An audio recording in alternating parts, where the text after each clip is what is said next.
You ever drive past a place so many times that it becomes invisible? That's how it was with Crowford Bridge, just an old rust-stained overpass on the edge of my hometown. The kind of place covered in moss and graffiti, a place kids dared each other to run under at night. Everyone had stories about it. Everyone. But no one ever stopped there after dark.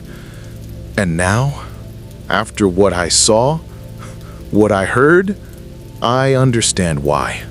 It started 3 years ago, on a night when the rain felt heavier than usual, like the sky was trying to drown the earth. I was driving back from a late shift at the gas station, headlights cutting through sheets of rain so thick I could barely see 10 feet ahead. My wipers screeched in protest. My hands ached from gripping the steering wheel. Then, out of nowhere, my radio, an old crusty dial tuner, crackled alive. Help me. It was faint, almost buried beneath the static.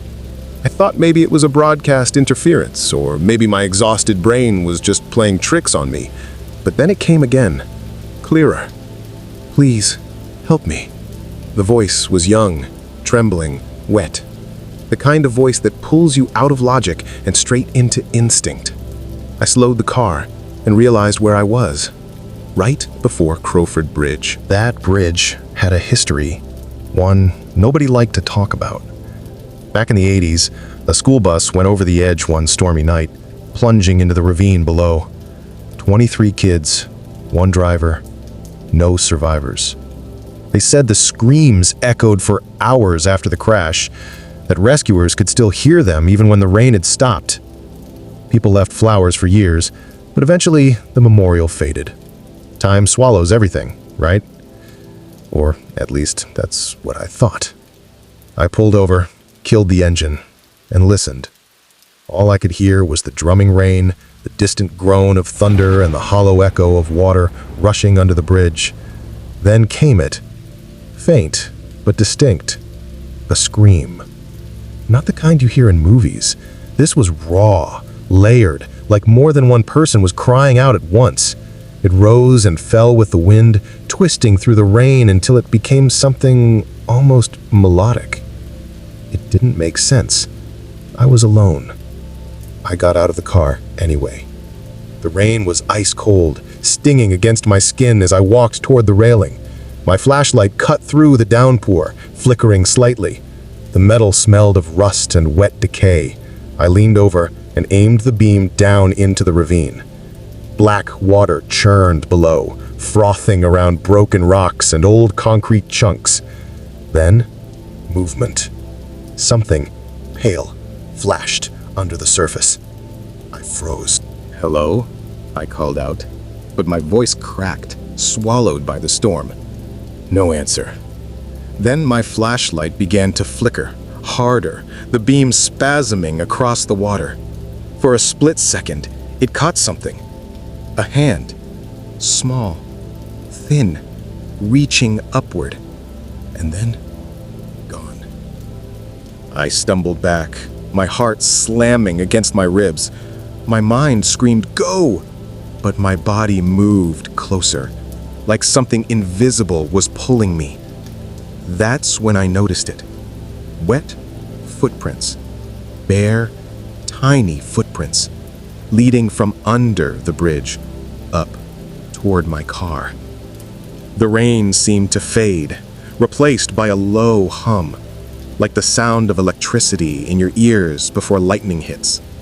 I followed the footprints to the driver's side door and stopped cold. There was a handprint on my window. Small, smudged, and written just below it, in the condensation. Don't let them in. My breath caught. I scanned the road. Nothing. Not a single car. Not even a sound, except for the rain hissing against the pavement. Then, another scream. Louder this time. Closer.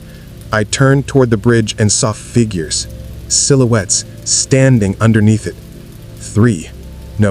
4 of them, their heads tilted upward. faces hidden in the shadow. They weren't moving, just staring.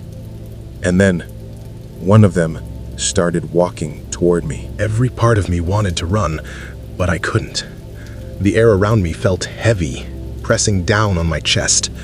The figure stepped into the faint glow of my headlights, and I swear to God, its face wasn't right. The eyes were gone, just hollow sockets glistening with rain. The mouth hung open as if mid-scream, yet no sound came out. Behind it, I saw more. Dozens now, crowding under the bridge, each face frozen in the same silent agony. The air filled with the sound of whispers, not words, just the feeling of words, breathing against my ear though no one was near me. Help us. We didn't mean to. He made us stay. He? I whispered.